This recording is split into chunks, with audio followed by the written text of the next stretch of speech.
This is the Wheel of Time Spoilers podcast.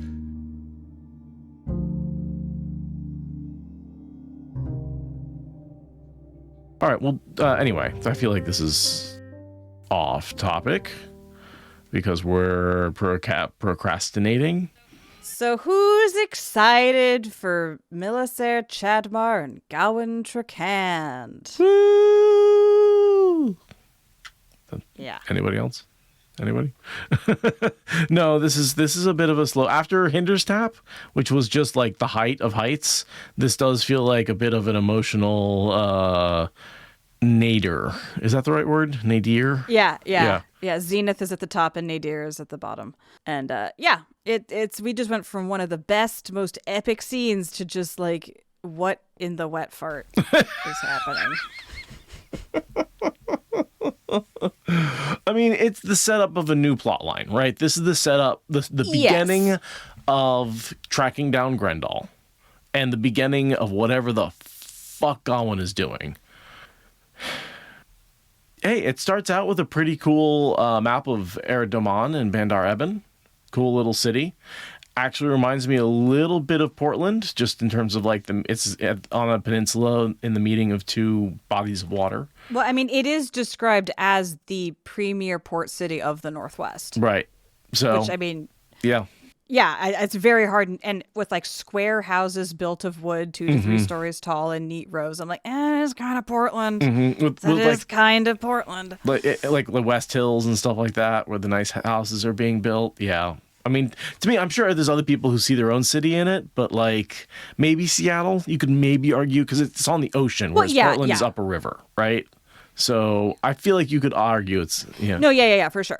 It definitely gives Pacific Northwest in general. So yeah, Seattle, Portland, Vancouver, right? Like any of them, you could really like easily envision this. Also, all the scantily clad women, I guess. I don't know. All the scantily clad Eredomon women that he could. That's not really Pacific Northwest. Yeah, the Pacific Northwest is not generally clad in rayon. No. All the time. Flannel might be more accurate. Yeah, exactly. The very Scandinavian, like Germanic aesthetic of the Pacific Northwest does not fit with the like Italian Damani energy, you know? Yeah. It's the clothing style feels disjunct to the climate that I'm imagining, but whatever, it's fantasy. We were also imagining a very Pacific Northwest, rainy, cloudy. You've got the ocean breeze hitting the coast, which is going to cause fog and, pretty stable temperatures, but nothing hot. Yeah. Anyway. But it's nice to get a map. I mean, we don't get that many maps. No, we don't have a map maps for every city in the world. We have a lot of maps, but it's still fun to come across them. And Rand does think later about how like the geography of the city sort of dictates where the various socioeconomic classes will be. And it's like, yeah, human geography is a interesting and important thing for sure. I think that's almost always true. Geography almost always determines where the rich people are going to be. It's really true. There's a book I haven't read yet, but that I have purchased called Prisoners of Geography that is more about global geopolitics than city design, but same basic idea, right? Like geography plays way more of a role into our economics and politics than we would often think. Just is a thing. I mean, the example that hit me recently is just looking at the, United States South, and you look at like where the Pembroke is and where essentially sea flooding created rich valleys, which were used to farm crops, which led to slaves, which led to voting blocks, which led to politics in a very specific area of the South being a very specific way. And you can track like the politics match up perfectly with this like flooding zone in the pre-Cambrian era or whatever, And so it's just, ancient coastline dictates modern elections. Exactly. It's wild. Yeah. Yeah, I've seen this info before. Yeah, it's like, wait, like ancient geologic forces are creating a solid predictor for how an election's going to go. What? But yeah, we build and do things where the resources are. We don't put resources where we want them. We want to be where the resources are. Right. And that's why, water. And then talk, is this astrology for geography? You're not wrong. I mean, it's a little bit more grounded than astrology, but yes, that sort of predictiveness. Yeah, it is a little bit like, do we have free will? Or, right? It's that, like, how much of what we do is our own choice and how much is our conditions. This goes down to the geology. Spoilers, it's all conditions. Or machines responding to external stimuli. No, I make choices. So do computers. No!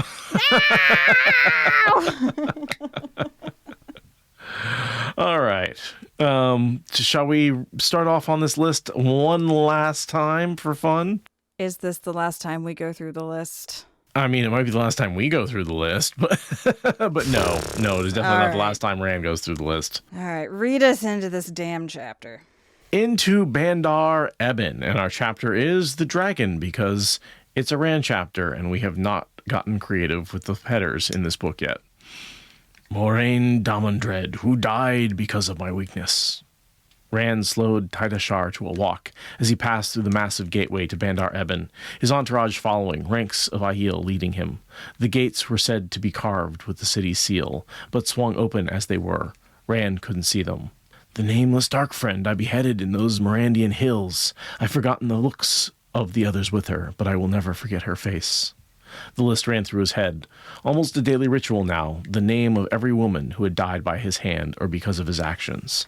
The street inside the city was of packed earth, lined with ruts that crisscrossed at the intersection. The dirt was lighter here than he was used to. Golavir Saigon, who died because I made her a pauper.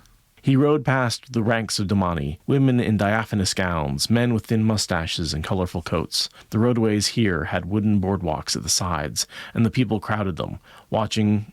Rand could hear banners and flags flapping in the wind. There seemed to be a lot of them in the city. The list always began with Moraine. The name hurt most of all, for he could have saved her. He should have. He hated himself for allowing her to sacrifice herself for him. Stop there. The list. The list. Some awkward sentences in there. Yeah. This whole Rand section feels very, like, early books. This feels like him going nuts and, like, Dragon Reborn or something. Like, the style of writing just feels older. It feels very Jordan early on. It doesn't even feel like recent Jordan. Maybe it's because Rand's not in a good headspace. He's not feeling poetic, I guess, yeah, I struggle with this as well, because it feels very much like, yes, this is something that Rand has struggled with, but the list felt like something he wasn't really obsessing over as much. Right? It feels like we've moved beyond the list. Yeah. Not that the list isn't there, but it's more of with everything else going on in his head, the list is just one of many. And it becomes this really central thing that kind of the breaking of the list is what brings him back to sanity, right? This, like, understanding that, like, I have to give these people their own autonomy to live and to die and stuff like that. And it's okay. Like, he lets go of it. That's super important. Yeah, I mean, it makes sense that it's kind of coming up for him more because of the whole Min Semirog thing. Right. It's sort of an uppermost That's trigger, a good point. But just the way he's thinking about it, it's not like bad. This is one of those parts that really feels like Jordan wrote it, and it also feels like he wrote it a long time ago. That's fair. That maybe if this is, like, taken from Jordan, but it feels like older Jordan wrote it and, like, didn't get updated, really. Yeah, which I guess makes sense because he's revisiting events from old books. So he's, like, literally getting back into old book headspace. But also we're updating the list, right? We're slipping Ilyena onto the list. And Rand is just like, that's fine. And then we're also adding Semirog to the list. And that's fine too. And then we're adding Min to the list. And wait, hold up. Record scratch. Yeah, she's not dead. No, it is crazy that he's just throwing people on there left and right. And it's like, well...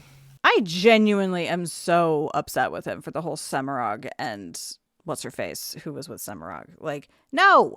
She was your enemy. Right. Don't put her on the list. The whole point of you being the Dragon Reborn is that you have to defeat these people. She does not deserve to be on the damn list. But before, he's always been fighting the male Forsaken.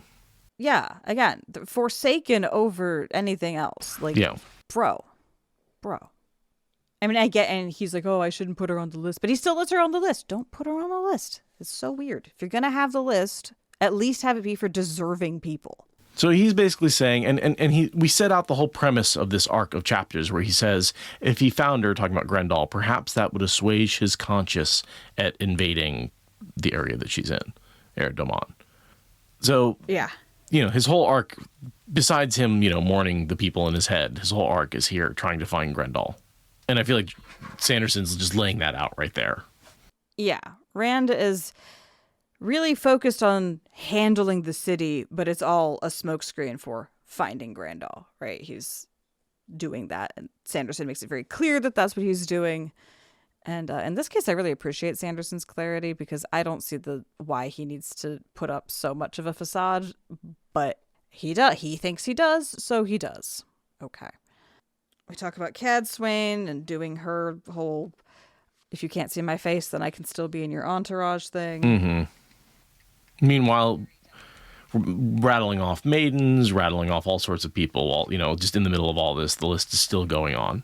Right. Oh, and also chastising Dobrain for not bringing peace to the entire country, right? Just like he's been chastising the Aiel for, like, not doing these impossible things. Like, he's chanting the list in his head and snapping at his enemies. He's doing great. Also, suicidal ideation.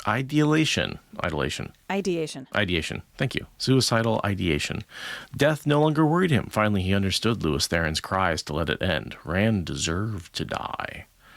Was there a death so strong that man would never have to be reborn? I mean, these are Moradin's thoughts. These are Moradin's thoughts, right? Like, I don't know if they're Moradin's thoughts, but they're right in line with Moradin's suicidal ideation of just like, I don't want to be here anymore. I need it to end. And I don't need it to just end where I die. I need it to end so I never come back. Yeah. I mean, this is something I assume this is something that we know as Shamael broke his brain thinking about this. I assume that because he was friends with Lews Theron probably also had these thoughts while they were getting high in college. Like, they've both gone down these spirals while they were on mushrooms together.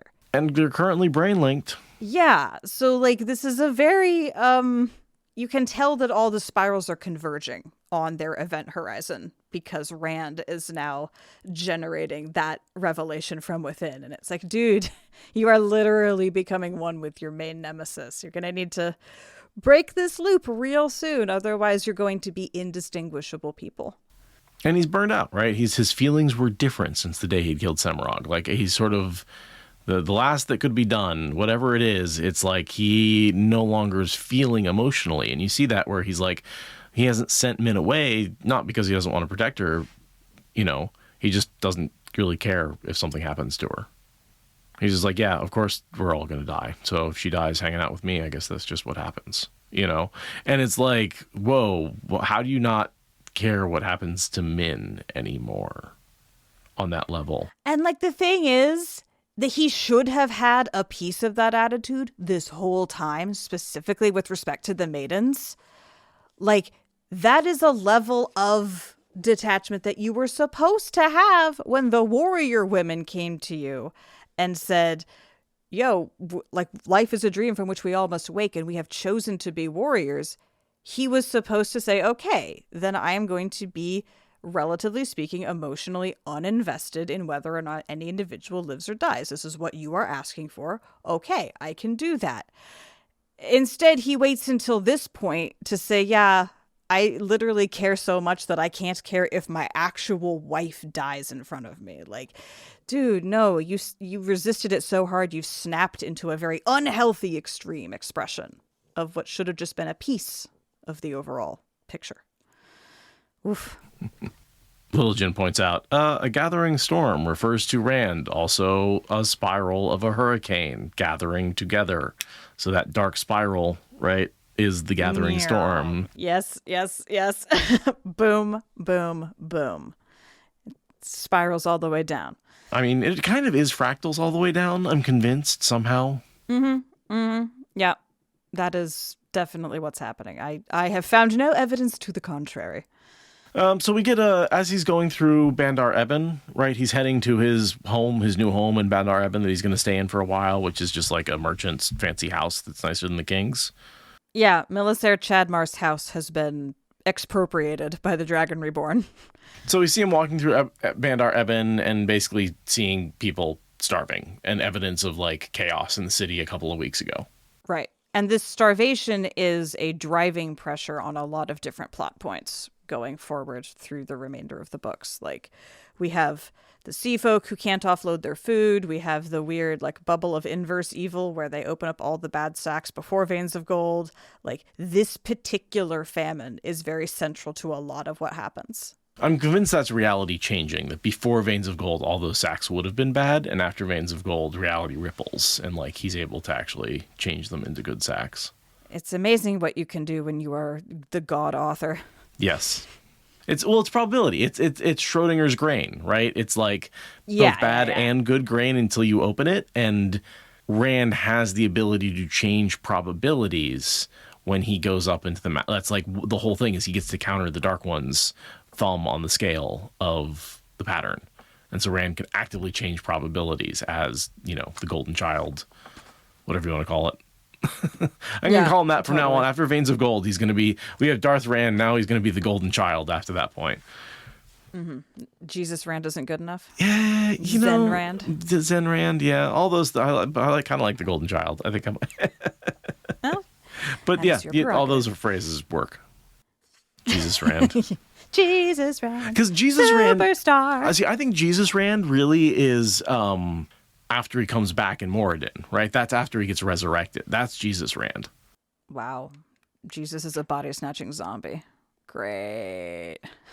Yeah. Jesus is a body snatcher. I love it. I love it. Mm-hmm. Yeah, Zen Rand is probably the term I've mostly used, but Golden Boy might slip in there every once in a while. Yeah, no, Jesus Rand really is truly just all of it. Yeah, right? Rand yeah. I mean, that is Jesus Rand the whole time. So it's like, what part of Jesus's journey do you want him to be on? Because he's on it at some point in the series. Mm-hmm. They match up pretty 1-to-1, except maybe pulling the sword from the stone, because that's very Arthurian. Yeah, well. Just gonna memory hold a line about how Damani girls practice seduction on men. We're just gonna memory hold that line. Unnecessary. What line? Oh my god. No, I mean, what? No, what line?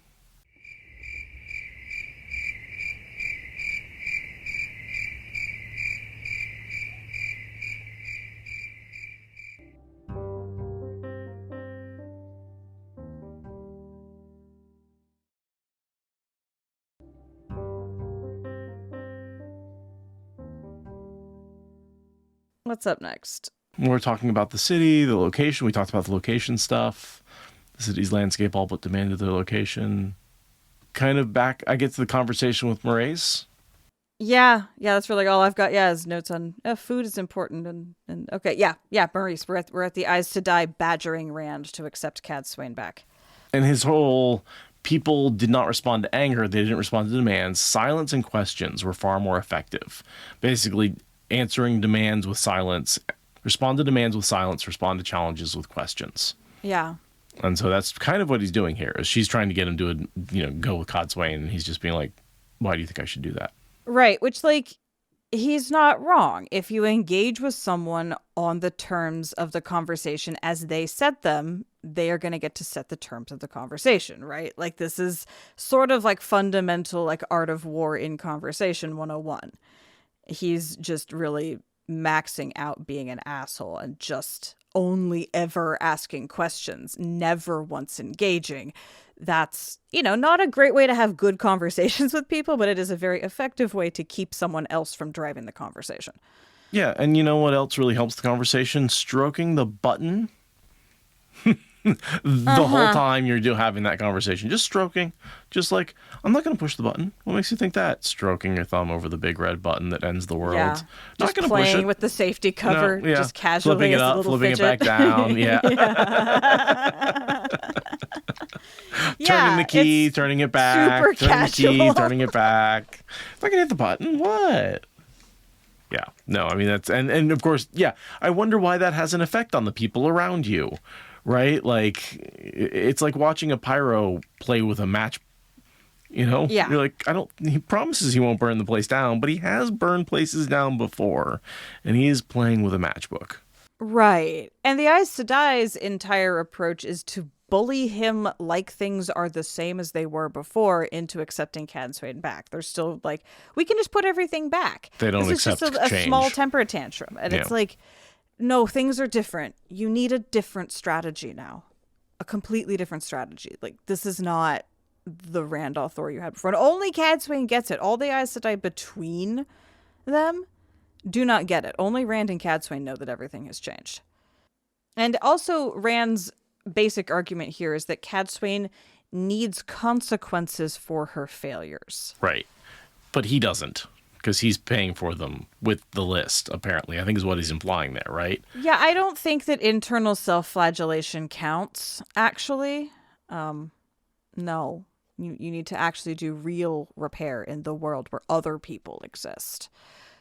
And I don't know that Cadsuane failed in such a way that merits taking her out of the advisory circle of the savior of the world who's having a bad mental health month. Yeah, I don't know about that. Like, the charge to keep those items safe was pretty important. And she put them in a box with some wards on it. Like, come on. Shida Haran was gonna get those and implicate her no matter what she did. Guess, like, yeah. This was gonna happen. So, I don't really like Rand or Maurice's arguments back and forth here either way. I think they're both not making good arguments from a good place. No, you don't have to pay for your mistakes. You learn from your mistakes. That's what you're supposed to do.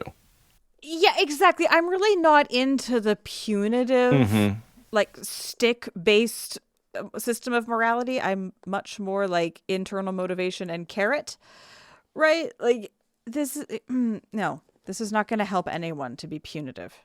You need to learn. And neither of you were getting a chance to learn when you stomp off into separate corners.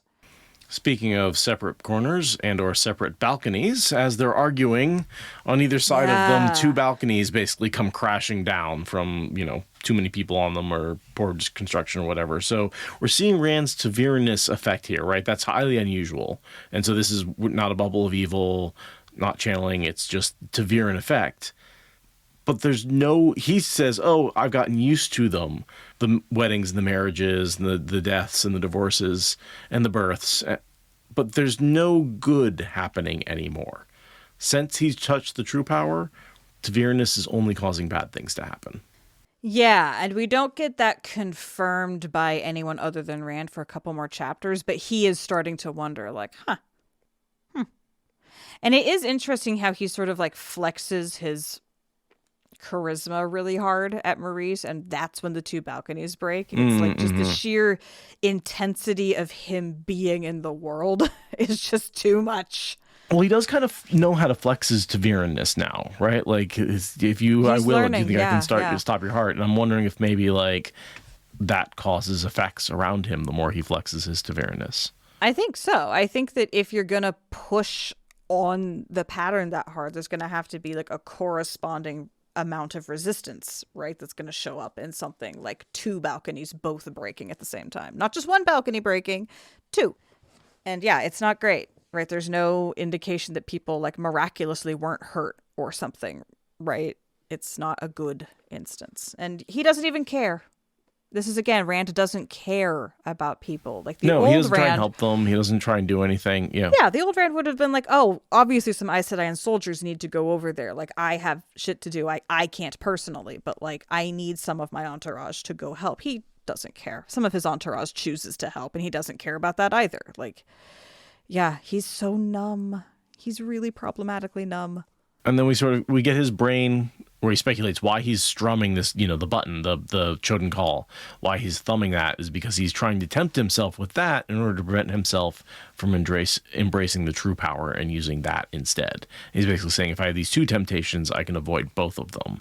So as someone who has done multiple drugs at one time, I don't understand this logic. You're telling me that if I have a beer in one hand and a joint in the other, I'm supposed to have an easier time staying sober? That's not how it works with alcohol and joints. Well, I would argue, though, that there is evidence that in places where marijuana has been legalized, alcohol use has dropped. Yeah, that's not what he's saying here at all. He's saying that he's doing neither because he has both, not that he's choosing one over the other. And I just... Well, it's like he's having a beer in one hand and a joint in the other, and he's like, well, I could drink this or light this, but I'm not gonna, since I kind of am debating, I'm not gonna do either. Yeah, which you just do both in that situation. Yeah, I know, right. So I just... Well, that's what happens in the last battle, right? That's true. That is actually true. You know, he does cocaine. Oh, legit. Fine. So the metaphor doesn't work since he only has one hand. Whatever. Yeah, so he's at his new home. He thinks about the new home for a while. He thinks about Avienda and why she's in the waste, which we know she's getting tested, right? Yeah. He's like, what could she possibly be doing in the Aiel Waste as an apprentice wise one who clearly has shit to do? Could never imagine what that is. Couldn't possibly put those dots together. Oh, he thinks about how his enemies don't know about Avienda. May I refer to you to Book 5, Which is Avienda? She screamed, which is Avienda, for the whole world to hear. I think people might know that Avienda is of interest to you, sir. Who is Avienda or which is Avienda? It's which is Avienda, because it's Gawyn and Avienda are both standing there, and she grabs them both with the power, and she's screaming, which one is it? Which again is very silly, because one of them is clearly Gawyn, and the other one is clearly Aiel, so I think it's pretty obvious, but whatever. Berenstein bears that in my head. To who is Avienda? Yeah, I kind of felt that happening in my head and then thought about the context, and I'm pretty sure it's which, but who knows? We might all have collectively Berenstein bears it. Gawyn kind of looks Aiel, but she's short and dark-haired, and also if you knew Rand's party before she went into the waste, you would know that she's not Aiel because she was with them before the waste. Like... I don't know. I just feel like it's really obvious that Gawyn is not Aiel because she was there before the Aiel were part of the picture. I had canon that Lanfear just doesn't care enough about the people and is just like, tell me. I don't really want to spend, you know. I mean, I get that, but that just feels like a very 1990s villain move, and it just doesn't fly in 2025. I don't care if they were written in the 90s. You get out of here with your facts. And also, Gawyn, like... The cotton sword covers up her hair, so you can't tell she's got dark hair. She's tanned, so the skin looks about the same. And dark eyes, while unusual in the Aiel, aren't, you know, if you're not looking closely, you don't necessarily notice eye color. And she's certainly not looking closely at anybody except Rand. So I can see where, like, if you're dressed like an Aiel and your hair is covered and your skin is tanned, like, it might take a few seconds that Lanfear doesn't care to identify which is which. Lazy mustache twirling cartoon villain. Yeah. No, and I agree that, like, as Carrie, or as the lady who was in with the Tinkers, she had much yeah. Kylie Shiogi. Yeah. Not Carrie, that was Rand's mother. Yeah, with the peddlers. She had plenty of time to get to know the party, who Rand was spending, although she did say I went away for a while, right? Like, she disappeared for a big chunk of time and was only coming back. So it's like, oh, maybe she forgot who all the people were. Maybe she didn't really have the time to get to know the party the same way. Yeah, I don't know. Because remember, that's the whole thing, is she left Kadir to keep an eye on Rand. That's the thing, though, is that, like, Rand has been around Gawyn since the beginning of the books. She's been relevant to Rand. I mean, Lanfear saw Gawyn at the end of book 2. Like, there's so many opportunities for her to know that one has been with Rand for a while. So clearly the other one must be the new addition. We complained about it at the time. Well, I'm complaining about it again because I wasn't there. Anyway, but all I'm saying is that Rand is silly to think that Avienda hasn't been noticed by the Dark, given that her name was screamed by Lanfear right before Moraine bodied her into the doorway. I mean, but everybody who knew about it is dead, except maybe not, right? Because he knows that Ishamael is back, so then he's like, well, anyone who I haven't bale-fired can come back, and that includes Lanfear, because she wasn't bale-fired. Mm-hmm. Mm-hmm. And I know, well, he doesn't know Moraine is alive, but he thinks her sacrifice might be for nothing if killing Lanfear can just be undone. Right. I love this quote. So there, as he goes in to talk to what's her name? Milisair Chadmar. Milisair, thank you. Milisar. Milisair. As he goes in to talk to Milisair, I love the Aiel. We keep telling her she's not a prisoner. She just can't leave.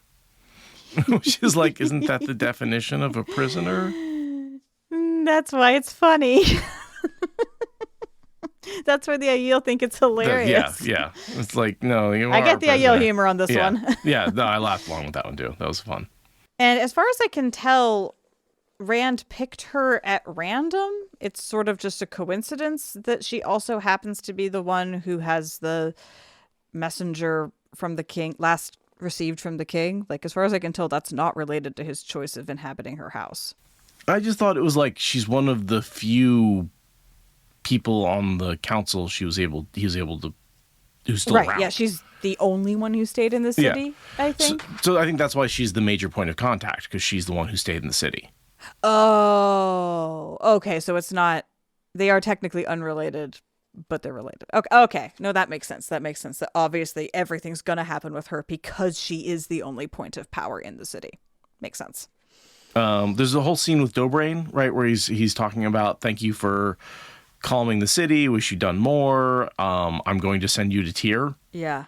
He tells Ruark, you can take the fifth, albeit only from the rich people, but still, you can loot the city, and then turns to his other ally who's been with him nearly as long and says, go away.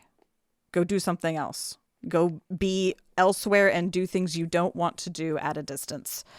It's a complicated message for Dobrain to absorb. And complicated for the Damanis to absorb as well. Is like, yes, these people who have conquered you and created peace are now leaving, and now these Aiel are taking over, and they're going to loot, but just from the rich people. Also, food's being brought in, but it's bad. Yeah, it's the Damani are getting the fuzzy end of the lollipop on this whole situation. I'm going to say just whiplash from all the changes and all the things that are happening and then well, not happening. that too. Yeah, that too, for sure. And then, just more evidence of Lewis Theron being the sane one, right? When Rand is thinking about whether or not he can trust Dobrain, Lewis Theron's like, trust? Yes, perhaps we can trust him. He cannot channel light. The ones we can't trust at all is ourselves. Yeah, that is the sanest take, for sure. We've really come to the point now where Lewis Theron's like pretty sane and has been like, yo, Rand, you're doing some crazy fucking shit right now. Maybe you should trust somebody. Maybe you shouldn't try and kill everybody. Like, Lewis Theron, although, still the crazy person in Rand's head, I really think we've hit this switch where the insanity is now out and it's being expressed. And so the voice in his head doesn't need to be as insane. Right. Now the voice in his head can hold on to what little bit of sanity he has left. Mm-hmm. Right. Now, like, his sanity is in Lewis Theron's keeping, basically. And Dobrain, we know, is a perfectly good guy. He has no ulterior motives. He is exactly what he says on the tin. He's a good ally. Like, everything that Rand is interpreting is maybe suspicious. Oh, no, what's going on here? Like, that's entirely paranoia. Dobrain is true through and through. Right, like, the reason Dobrain looks crestfallen isn't because he's plotting against Rand and wants to be there. It's because he's loyal to Rand and doesn't want to be sent away. Yeah, exactly. Like, normal ally shit. It's like, oh, he wants to help you. He's like, oh, maybe I get to be with him. I get to help. I get to be close. Oh, I gotta go away again. And Rand's like, ooh, traitor. Right, exactly. It's rough. Very rough. So yeah, next we've got Milisair Chadmar being led in and negotiating with Rand, which mostly means just being turned topsy-turvy by Rand's angry Taviranness. And she's the one who's interviewed the messenger. And when I say interviewed, thrown the messenger in a prison. No, thrown him to a torturer at a special torture facility. But they try and keep him alive, and he ends up getting poisoned by the boy or whatever, who's being a dark friend, right? He's a sock puppet of Grandal's. Oh, that's right. Right, he's completely looped through with compulsion to just be her security system contingency plan on site, basically. Right, and then interviewing him is how Rand finds out the location. Yes, after Nynaeve lobotomizes him by taking the compulsion back out of his brain. Right. So this is the beginning of that whole this is the beginning of the chain that leads to Bale firing Natrin's Barrow. Yes. Yes, and all Milisair did was like normal political prisoner stuff. You take the messenger, you torture him, you keep him in a prison. The part where he gets slowly poisoned to death is a plot way, way above her pay grade. She has nothing to do with that. As far as I know, she's not even a dark friend. She actually is also getting poisoned when Nynaeve goes there and like figures everything out. Like she's in the act of being poisoned in the same way as the messenger. Yeah. She's just a shitty politician. Yeah. She's totally caught in the crossfire of the cosmic evil that Rand is fighting. But yeah, Rand asks to speak to the messenger because he thinks that will lead him to the king, aka Grandal. It's a whole like fetch quest D&D style, And of course she's trying to manipulate him. It's very Kyrianan, but he's so like he's not looking down her skirt. She's worried about oh my God, what if the king comes back because I've overstepped my bounds because I've been the only power here and he's going to think I've tried to be king and I'm going to get in trouble. So I don't really want the king to come back. Maybe there's something way we can arrange that. Like all this going on around. I almost see Rand rolling his eyes and being like, yeah, whatever. Like, yeah. Totally. But he should care about this. Like, that's the thing, is he needs to care about this, and he doesn't. Yeah, no, it matters who the king is. It matters how the power gets added. And he ostensibly cares, but he doesn't know why he cares. He's just going through the forms of what caring looks like. And yeah, all he wants is Grandal. He will brush aside any other detail if it gets him closer to Grandal. No, and he's can't figure out other people's emotions. He doesn't know how Min feels about him. He doesn't know how Olivia feels about him. Like all these characters that are around him, he's just like questioning, because I think he's so out of his own head, he can't understand their motivations. I mean, it's hard to understand where people are at in their shoes if you aren't even in your own shoes. If you're running around barefoot, how are you supposed to imagine someone else's shot experience? And yeah, is the readout for this. Thail sent runners, and Rand settled back into his chair. He would see the people fed, restore order, and gather the council of merchants. He would even see that a new king was chosen. He would also find out where Aslam had gone. For there, his instinct said, was the best place to find Grendel. It was his best lead. If he did find her, he would see that she died by balefire, just like Semirog. He would do what must be done. Which kind of echoes the last that could be done. Yeah. Also, it's ironic that he's so convinced of this working when it absolutely isn't true. He does not find the king. He just finds Grandal. He skips the entire finding the king part of the plan because it turns out that the king is available to be found in a completely different location. Right. It has nothing to do with Grendal. It's all stolen by the White Tower. Yeah, the finding of the king is a complete red herring that moves the plot forward. Kind of funny. But yeah, there you have it. The initiation of the plot thread that leads to Natrin's Barrow going up in a puff of white. Which, is that the Bale scream that we saw Fail react to? Probably. No. Oh, no. We worked through that. It's not a Bale scream.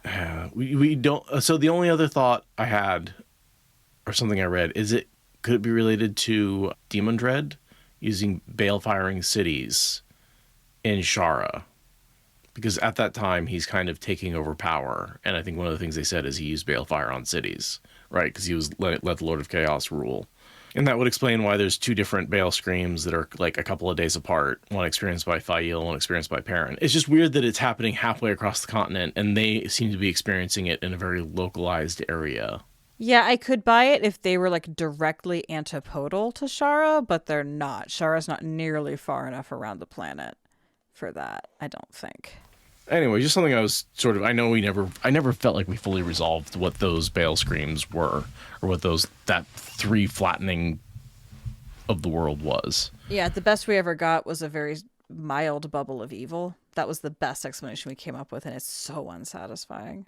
But yeah, I don't think there's any hint of a Bale scream other than just what Min experiences at the time of Natrin's Barrow. Like, Min experiences the Bale firing of Natrin's Barrow in a way that I think you could say, like, well, that kind of sounds like a Bale scream, just the way that reality is screaming around her. Like, but there's no other events in the book that we could assign that to, aside from the apocryphal Bale scream that we have disproven. Lesai. Well, that was a chapter. That was a chapter. I'm just trying to stall even more. I don't don't want to. Yeah, I mean, there was more detail in that chapter, but I didn't feel like it was anything, it was pretty much what it said it was. It was either descriptions of people, descriptions of the city. Like, I didn't feel like I had a lot to dig into with that one, where it's like, yeah, the what it is what it is on the surface. Right. The bulk of it is the finding the king plot, which we just talked about. And yeah, that's pretty much all there is. But I mean, it's fine for a plot to start with an unremarkable chapter. That's perfectly ordinary and normal for books to say, oh, look at these unremarkable details that are going to eventually build to something impressive. Like, okay, cool. I don't think we can say that for this upcoming chapter.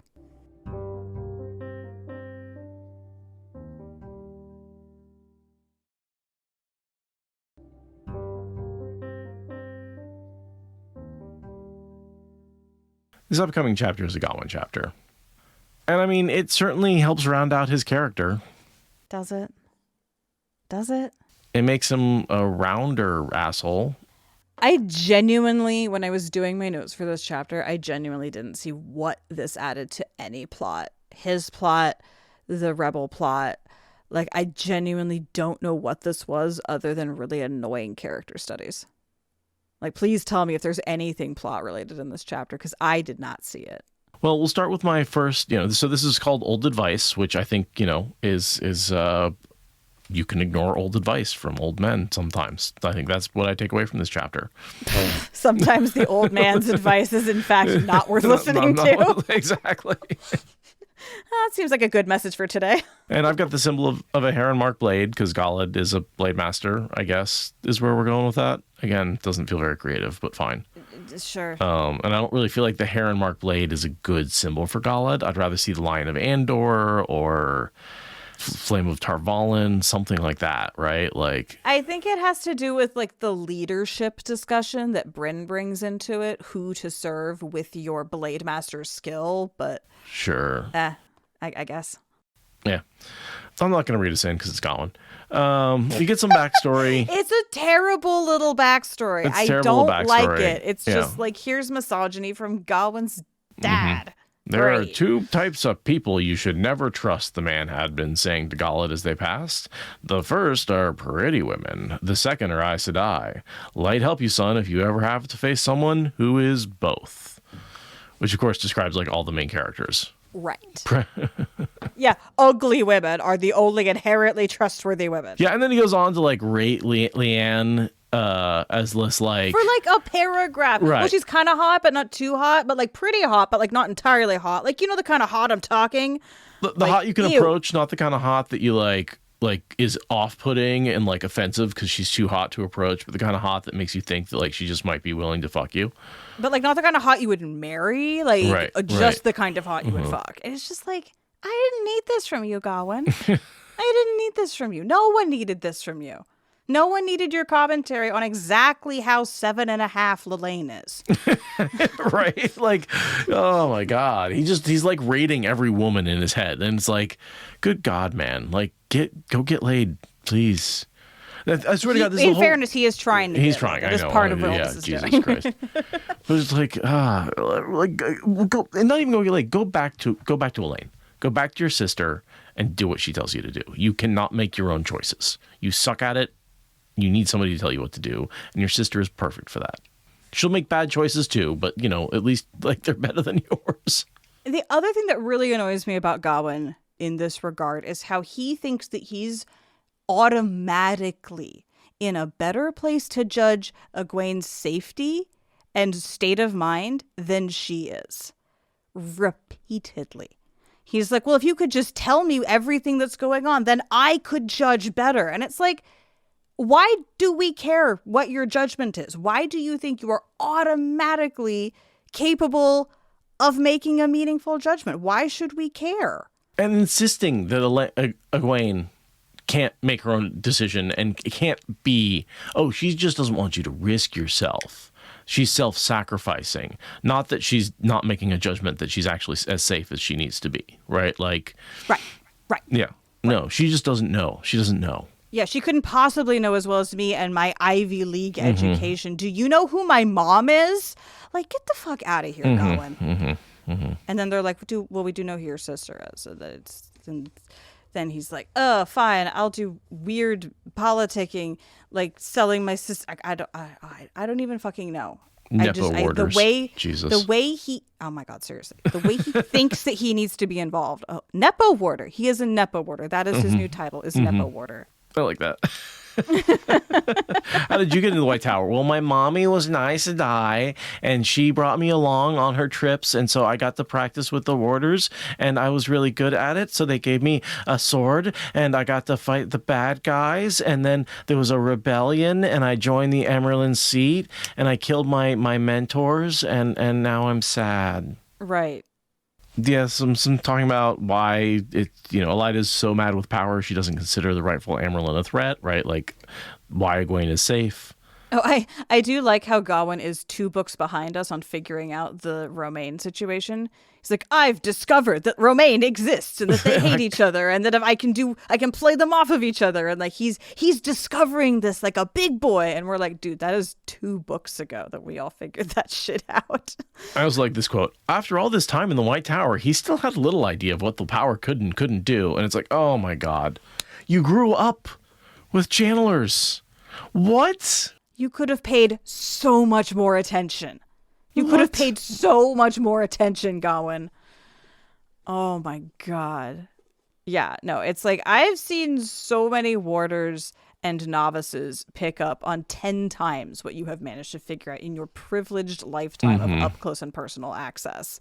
Like, you're so... Because he's so caught up in his main hero syndrome. Main character syndrome. He's so caught up in his main character syndrome that he figures that if he needs to know about the power, he'll get told, right? But no. So Lelaine promises to maybe bring up the rescue of Gawyn at the meeting, right? At the meeting of the hall. And so Gawyn's she might. Possibly. Yeah. And so then she goes, so now that I've done something for you, which is promised that she might do something. Oh, what a great twisting of words. That was well written. I promise I might do something now that I've done something for you by promising I may used car salesman bullshit. Wow. That's what that is. Yeah. And so she grills him about what Elaine's plans are for orchards, basically, economics. Basically how she's going to use taxation to sweeten or harden various political alliances, which I think is, in the ordinary course of things, exactly the kind of shit that the Tower cares about most, particularly the Blues, because that's how you can anticipate different political fractures and head off wars before they even get started. Like, in the ordinary course of things, I'm sure this is very normal Blue political backroom dealing, but in this point of the apocalypse, and with a dumbass like Gawyn, it just feels very like, what? What? Yeah, it's like, well, we know Andor is going to be like taken over by Trollocs pretty soon, and none of this is going to matter. And like, yeah, it feels like a total waste of time from both of these characters. Well, and even without our meta knowledge, even just within in-world, it's like we all need to band together to deal with the last battle. Like how House Tremaine feels about its fruit taxation is very much a Fourth Age people problem. Right. Like, that's just, like, we're not even going to get to the next fruit harvest before the last battle is upon us. Like, this is just, you should be doing something else. Worry about something else. But, I mean, no, it's Romaine. That's what they do. So, Gawyn plays along because he's too dumb to realize that this is a dumb thing to do. And the POV ends. Well, he's being led through the Aes Sedai camp. Oh, yeah. The POV sort of fades out and then fades back in. It's still Gawyn, but it's sometime later. Well over an hour's ride later. So he's going to talk to Gareth Bryn. Yeah, strange POV break, but whatever. It's because it's not a POV break, but a time jump. Yeah. Yeah, it's a time jump. And yeah, he goes to meet with Bryn on a meeting that he had set up in order to be able to get out of hanging out with Lelaine, because that's planning. I love this quote. More and more, he was coming to realize the people here really did see her as Amerlin. Oh my, again, 2 books ago, dude. Yeah, way to catch up. Gawyn really was Amerlin to them. Yeah, no shit. Like, So much of an Amyrlin that she's been gone for a while and she's still Amyrlin to him.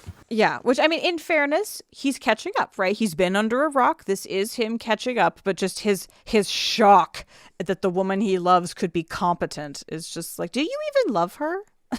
Meanwhile, he compares it was like his mother's own rise to power in Andor many years before. Yeah. So maybe respect it. Yeah, why can't you make that connection earlier? Like, if a young girl can rise up to rule Andor and be Queen fucking Morghese, right? Why cannot she do the same thing as Amyrlin, the woman you love and, think is highly competent and a good person? Why is it shocking to you?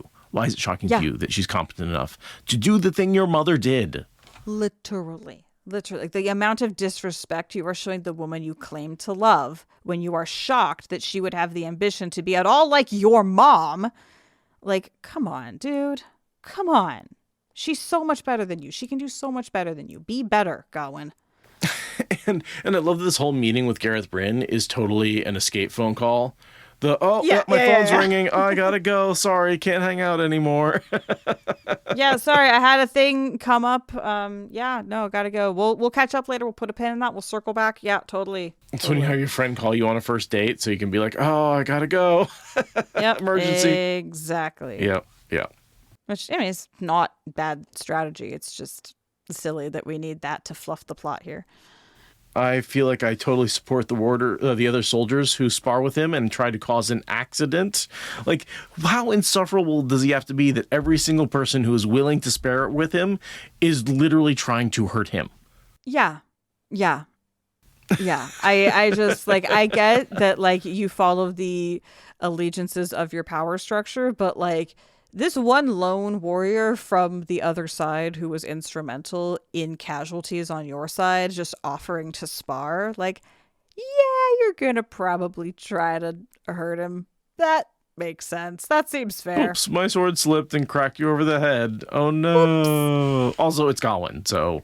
Well, and then there's that, and then there's that. But they don't know that. They just know he's some guy. I don't know. I bet they talked to him for about 30 seconds ago. Yeah, oh, fuck this true. Dude. That's true. I bet you most accidentally make small talk in the line for food or whatever. So my headcanon is nobody knows he's the opposing. Like, Gareth Bryn would never advertise that, and he would never say it, so nobody knows that he's the opposing commander. They just meet him and hate him so fucking much they all want to hurt him. She's like, oh, I hate this guy. Whoa, who is he? I don't know, but I'm going to fucking try and hurt him. Yeah, someone clearly has not hit him in the face enough, so I'm going to do my best.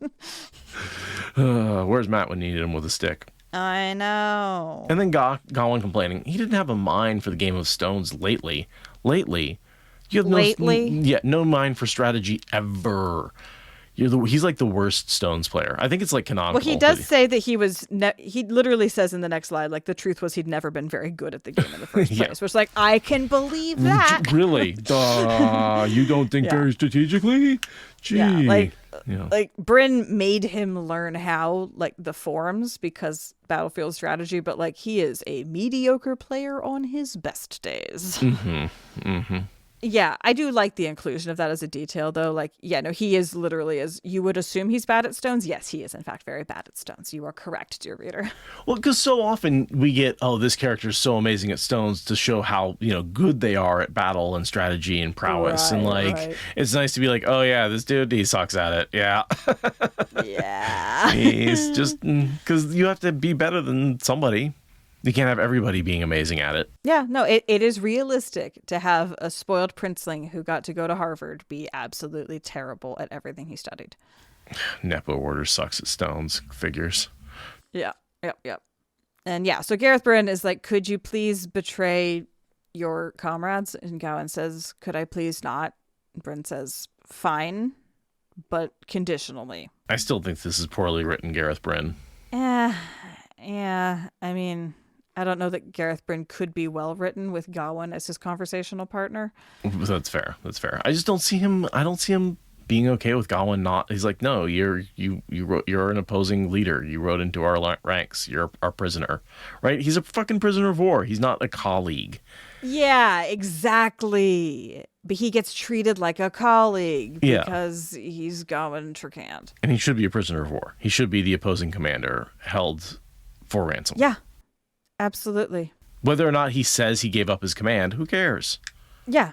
Yeah, absolutely. I don't think that just because you declassified the documents in your mind, they're now declassified for everyone else. I don't buy that logic. And that's essentially what Gawyn's doing, is like, well, I'm not part of them anymore, but you are still part of them. You have that information in your head, and you don't just get to like resign in your head and have that count. Like, it's like the CEO of a company being like, oh, I'm not the CEO anymore, so I'm not responsible for any of the crimes my company did under my watch. Yeah, exactly. And Gareth Bryn's like, well, I watched him grow up and he did go to Harvard, so it's fine. I wouldn't want to ruin his future. By holding him accountable for any of the things he did. Yeah, I feel like it would have been much truer to the like stoic paladin warrior archetype that Bryn is, to have him say, I don't care who you are, I am going to throw you in the stockades and I'm going to ransom you back to somebody, and like, I don't care what your reasoning was. And Gawyn gets to sit in a prison and think about the consequences of his actions while the last battle rages. Or until Gawyn comes and gets him and says, oh, you idiot, you thought you were going to rescue me? Well, now I have to pull you out of the stocks. Which would have been really cute. Let's be real. That would have been cute. Right. Her releasing him from the stocks would have been an adorable scene, and I would have loved it. Mm-hmm. Yeah, no, I agree. This does not feel like the Gareth Bryn that I was promised in book 1. More Gawyn craziness. Thinking about Rand, he had fooled Elaine herself. The only way to help any of them would be to expose this dragon and dispose of him. No thought about the last battle. Where did he get the idea that Rand al'Thor has insane charisma? Like, where did that idea even come from, dude? He's what? Like, his whole the Rand in his mind exists nowhere else in the entirety of the world. Rumors. That Rand exists in rumors. It's so ridiculous. Well, I mean, yeah, there is the part where he does obviously have an unrequited crush on Rand. I mean, that does amp someone's charisma in your own personal estimation, for sure. But yeah, it's so weird to me. Is he just jealous of his sister? He's like, God damn, I want him too. Basically. But I can't because you claimed him. You always get the nice things. Always get what I want. And just be like, you always steal my boyfriends. God, Elaine.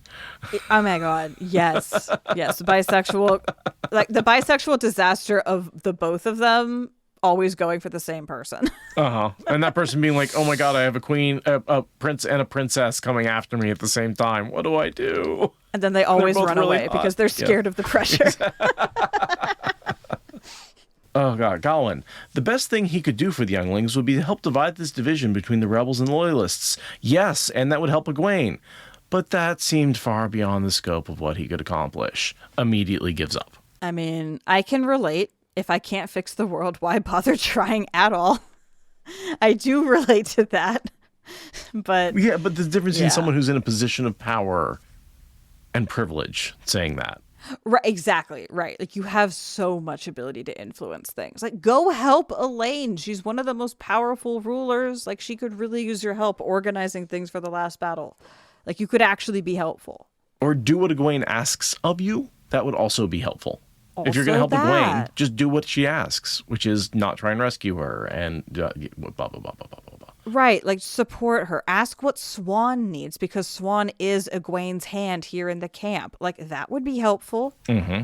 He doesn't even realize that. He doesn't even get that far into the, like, goings on to realize that, like, he doesn't even see Swan, I don't think. No, he spends all this time with Bryn and barely notices that Swan exists until he needs something from her. It's embarrassing. He's doing his power play with Romaine. He has, no contact with Swan. Right. Exactly. So yes, he could be helpful, but he's too dense to realize where his help is needed, so he just gets in the way.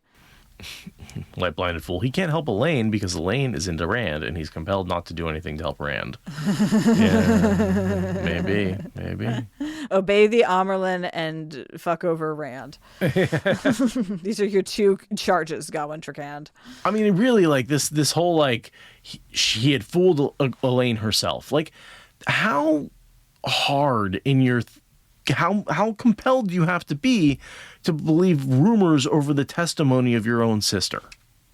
And be like, oh, no, I'm not wrong. It's my sister who's wrong and can't, figure out her own mind. She's been tricked. And my girlfriend and their extremely strong-willed third friend who doesn't completely hate me And all Gareth the time. Bryn.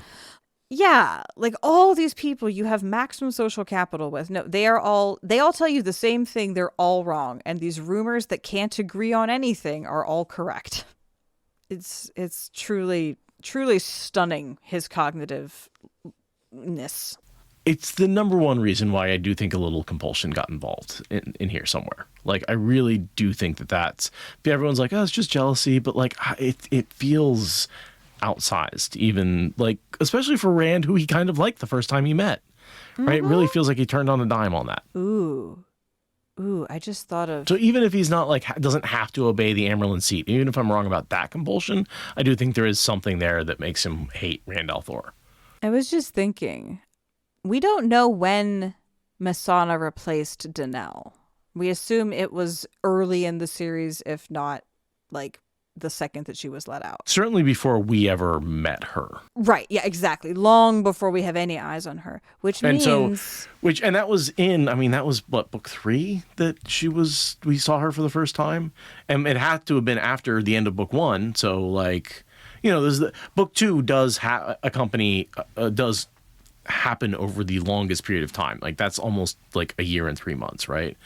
So I'm just thinking that I wonder if Danelle was there when Gawyn and Galad got their heads whacked by Matt, and if she is the one who repaired. Yeah, she's the one who specifically repaired Gawyn's head injury, because he comes over to Matt and talks to him while Galad is still being mobbed, and he's been healed at that point. We didn't see who healed him. He got healed right away. I'm just, could that have been Danelle? Possibly, maybe. Slipping a little extra channeling on top of the healing? Yeah. I don't know. I mean, because it's truly stunning how dense he is. And it's like either he's just written to be the most obnoxious character of all time, or there's something going on there. Like, there's no reason we can't flip-flop on both while we do this. And Light Blinded Fool brings up that Lanfear was in the tower, right? Like, Matt saw her at that time. Oh, yeah. That was the Lanfear, the time when she was there. Because she was messing with Matt, like, that day. She was definitely keeping track of him. So she would have been watching when he whacked those guys on the head, so maybe Lanfear implants the I hate Rand al'Thor compulsion, and then later Messana comes around and implants the obey the Amyrlin compulsion, and that's one of the reasons why he struggles so much, is he has these two weird, like, combating compulsions on his head. I mean, that would definitely make his cognition really impaired, for sure. Two different compulsions, And it fails Occam's razor test hard, but still, it's just like a lot of what ifs and characters, like one compulsion maybe, 2 compulsions, that's rough with no evidence. Yeah, Occam's razor doesn't need to apply in fantasy fiction. No, it doesn't have to, but yeah. Light Blinded Fool. My headcanon is Lanfear tried to compulse him and found nothing there to compulse.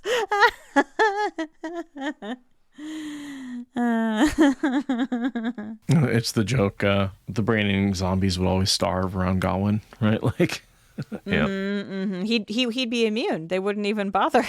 Mm-hmm. All right, so back to the book.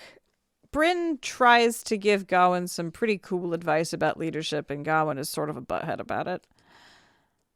Like, Bryn says, if you have great skill and great agency in exercising that skill, then you become very aware of how important it is to choose to give that to the right person. Like, regular people without much influence, without much agency, they just kind of do what they need to do to survive. But, like, some people actually have, like, serious choices to make, and it's kind of a heavy burden to bear, and every person's answer is going to be different for them. And Gawyn's like, boo, I wanted a flowchart that told me the correct answer to all of life's problems. Boo.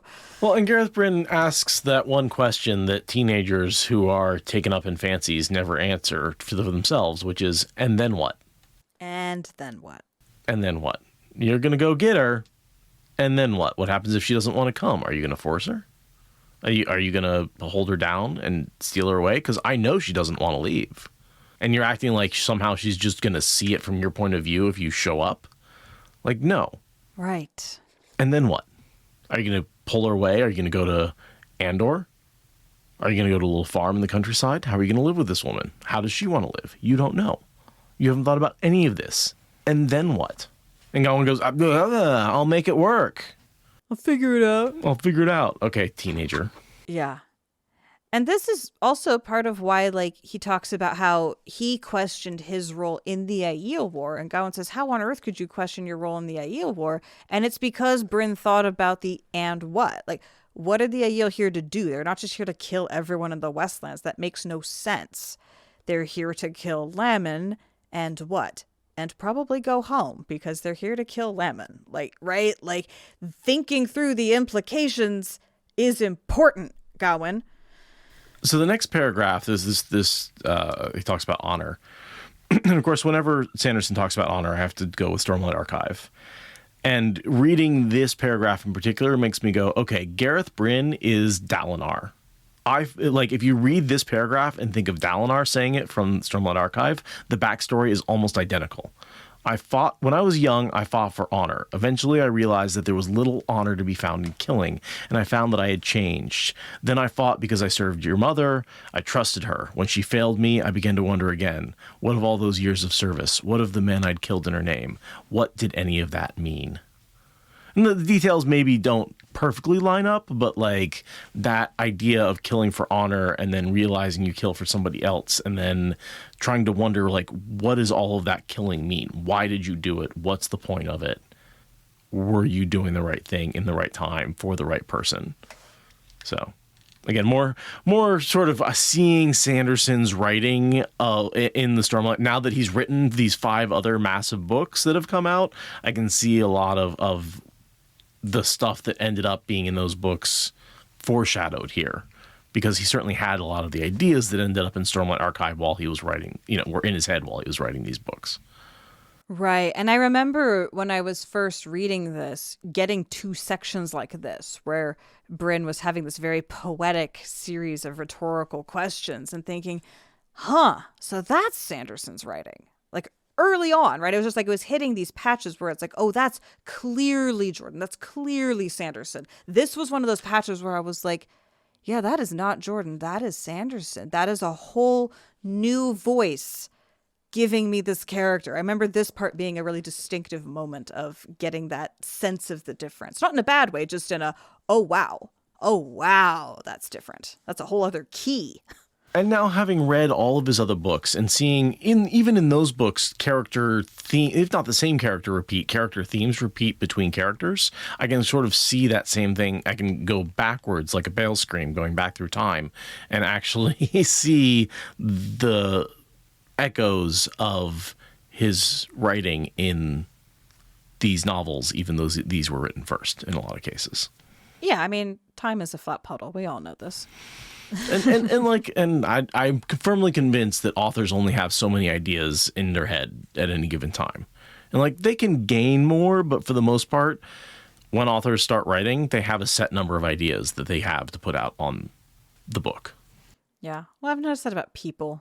People tend to have a few themes that they always return to, a few like ways of looking at the world that they always return to. And sometimes people grow and change and move on, but usually they stick in their theme and just iterate on that.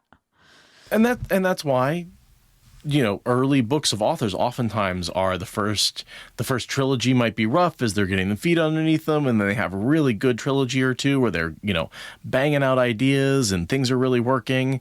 And then after that, things tend to get repetitive as they sort of go back over these same ideas, because those are the ideas they have. And they maybe want to approach them in a different way.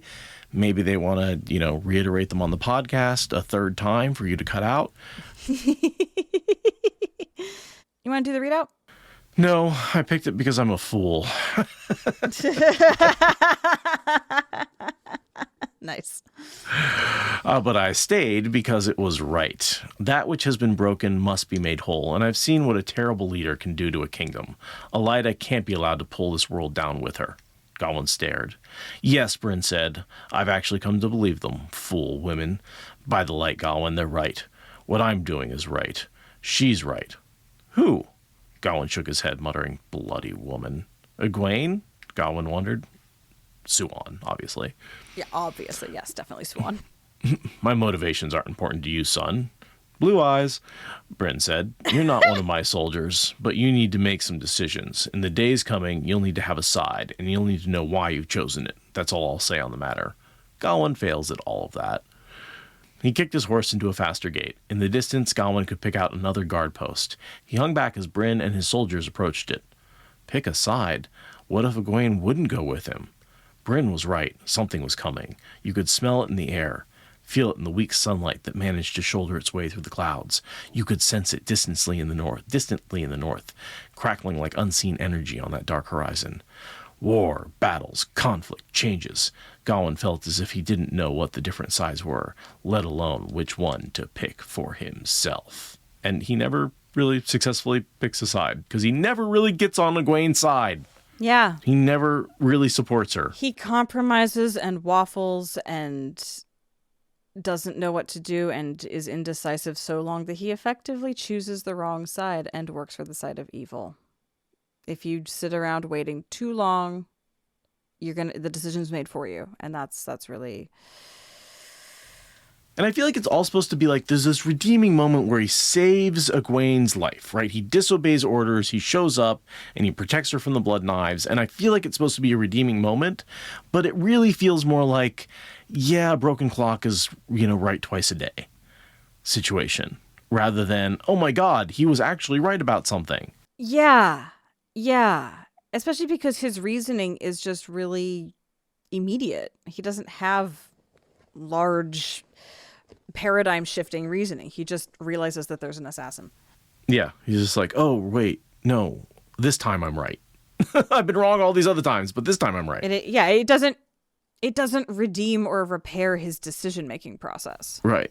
It doesn't show growth in any way. And then he rubs it in Egwene's face. Yeah, it's just so like Gawyn needs to it's so funny. We accuse him of having main character syndrome, but truly he needs to recenter himself, not his ambitions for someone's politics, not his relationship with Egwene, not his relationship to his teachers. He needs to actually center himself alone. He never does. Work from there. Yeah, exactly. He only ever sees himself in relation to other people and tries to force them into being who he wants them to be rather than just being himself authentically and realizing that Elaida is a fascist demagogue and anything that gets her out of power needs to be done forthwith. Oh my God. Light-blinded fool. He's Doviran.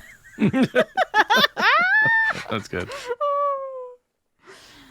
Oh, and I've heard it. People be like, well, why does he get so much hate going after Demandred and dying, whereas Lan, who's bonded to Nynaeve, which is also key to the last battle, could have died if he gone after and Demandred and failed, right? Like there's this moment where people are like, I don't see why it's so bad. And I'm like, the difference to me is Gawyn put on the blood knife ter'angreal, because once you put those on, your death is inevitable. I would argue that me and everyone I know give Lan a lot of shit for going in to do the Demandred fight while being bonded to one of the batteries that's hooked up to the saving of the world. So yeah, I mean, that criticism is leveled at Lan. It is. But no, and what I'm saying is, I think it should be leveled still even more so at Gawyn, right? What I'm arguing is why is Gawyn get more hate for it? And I think that he legitimately deserves more hate for it because of the blood knife ter'angreal, right? He was never coming out of that alive. Yeah, if he was going to do that, he should have told Egwene, you need to let my bond go now because I am putting myself on a suicide mission and you can come with me into the suicide if you want, but better to unbond me now so that I can go do the thing. And also, Lan dying is something that's much more expected, right? Not that Nynaeve expects him to die, but she sent him into the battle first with this him on the battlefield that's what he's doing. Yeah. He is the point of the spear. Him dying would be tragic, but Nynaeve would be like, oh my God, he's dead, which is terrible, but part of the battle that he was in. And whereas Gawyn wasn't even supposed to be on the battlefield. Yeah. He was supposed to be guarding his eyes to die like a good warder. Right. That's the thing, is he should have found one of his younglings, one of his very unbonded younglings like Jisao, and been like, look, this is a suicide mission, but it's very important. But no, he's a special boy and can't tell his wife / Aes Sedai what he's going to do. Mm-hmm. Mm-hmm. Yeah. No, it's the part where Gawyn doesn't know what side he's on leads directly to him making such a terrible decision. He can't think through the and then what. He can't center himself and focus on the future. He's just reacting constantly based on how he thinks other people have slighted him. I think that's a good place to end it. We don't like Gawyn on this podcast. Does anybody really? The Gawyn hate out there is real. It's very real. It's very real. Sometimes I think we're getting too extreme about it, but the more I talk about it, the more I'm like, no, sir. The hate you receive is correct. So, yes, anyway. Good place to end it. Thank you all for listening. This has been strange and weird, and we'll be back for more strange weirdness next week.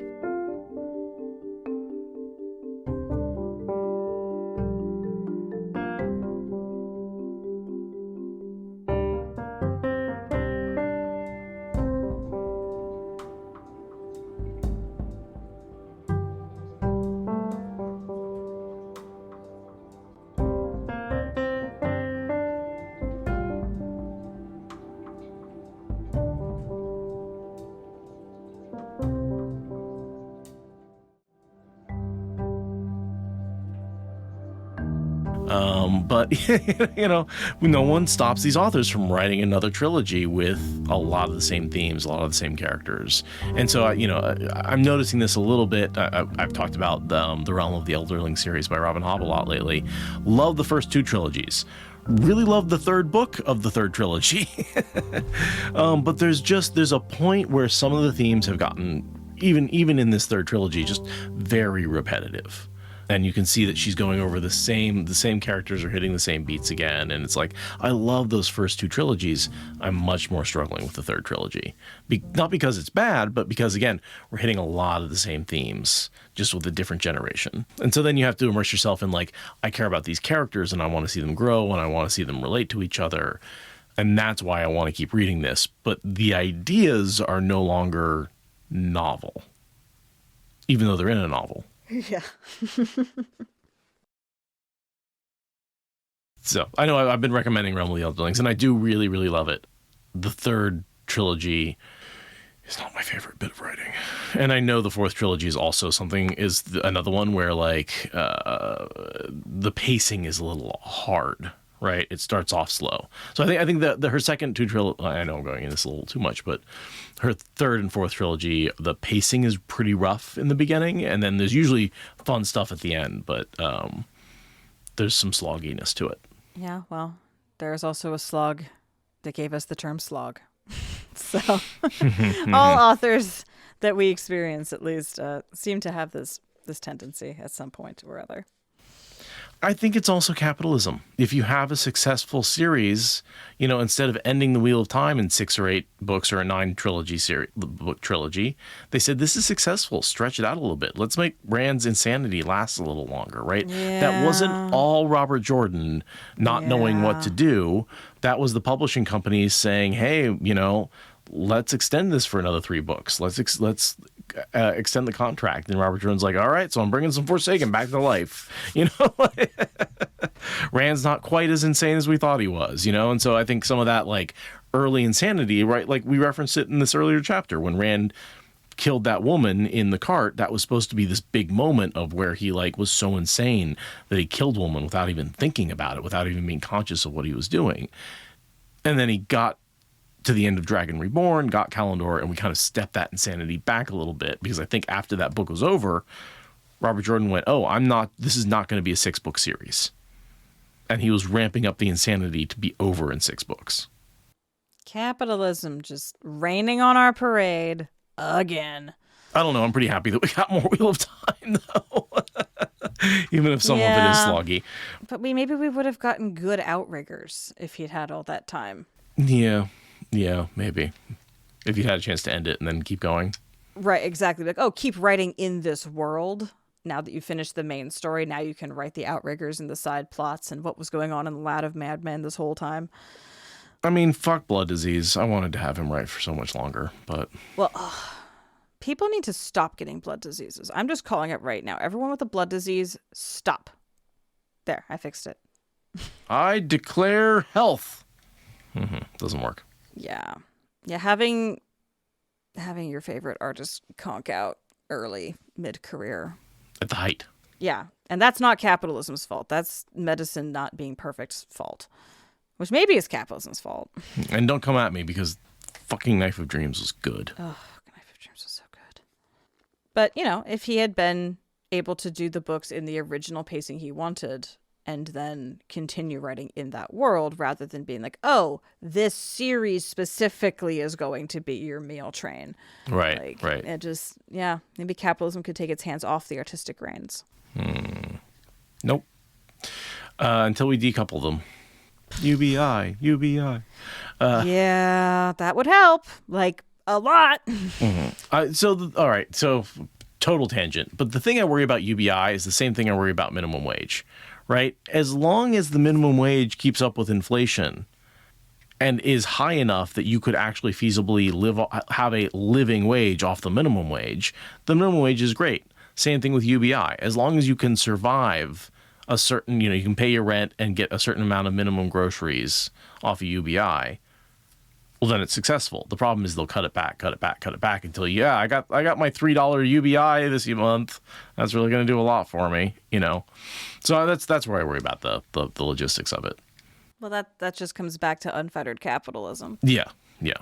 Right. It's like we would have a UBI automatically if we had a system that led with humanity. Then a UBI would be a natural part of the social safety net. And it 100%. Yeah. Symptoms versus root causes. Thank you for listening to the Wheel of Time Spoilers podcast. Please rate and review us on your podcast app and consider supporting us on Patreon for ad-free episodes. What Spoilers is a production of Fox and Raven Media.